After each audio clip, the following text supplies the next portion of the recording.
இன்றைக்கி கடவுள் நம்மளுக்கு கொடுத்துருக்க வசனம் தானியேல் 8:18. அவன் என்னோட பேசுகையில் நான் தரையில் முகங்குப்புற கிடந்து அயர்ந்த நித்திரை கொண்டேன். அவனோ என்னை தொட்டு நான் காலூன்றி நிற்கும்படி செய்து. இந்த வசனத்தை கொண்டு கடவுள் நம்மகிட்ட என்ன சொல்கிறத பார்ப்போம். இங்கே தானியேல் ஒரு கனவு காண்கிறான். அதோட அர்த்தம் புரியாமல் மனசை போட்டு குழப்பிட்டு இருக்கும்போது கேப்ரியேல் வராரு அந்த கனவோட அர்த்தத்தை சொல்லி புரிய வைக்கிறதுக்கு. தானியேல் அவரை பார்த்த உடனே கடவுளேன்னு முகங்குப்புற விழுந்து வணங்கினவன் அப்படி தூங்கிட்டான். அதுக்கப்புறம் கேப்ரியேல் அவனை தொட்டு எழுப்பி நிற்க வச்சு அவன் கண்ட கனவுக்கு அர்த்தத்தை சொல்லி புரிய வச்சார். நாமளும் தானியேலை போல தான் பல தடவை செய்கிறோம். தானியேல்னாச்சு தன்னெறியாமல் தூங்கிட்டான். நாம் என்ன செய்கிறோம்னா தேவன் சொன்னதை நல்லா காதில் வாங்கிட்டு அவர் செய்ய சொன்னதை செய்யாமல் தெரிஞ்சே தூங்கிடுறோம். தானியேல் தன்னறியாமல் தூங்கினால தான் கேப்ரியேல் எழுப்பி அவனுக்கு அர்த்தத்தை சொல்லி புரிய வச்சார்.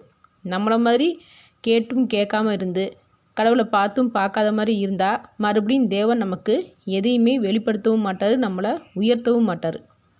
அதனால தேவன் நமக்கு ஆலோசனை சொல்லும் போதும் நல்ல வழியை காண்பிக்கும் போதும் நம்மளோட மனசை தூங்க விடாமல் எச்சரிக்கையாக இருந்து அதை செஞ்சோம்னா கண்டிப்பாக நமக்கு வெற்றி கிடைக்கும். ஆமேன்.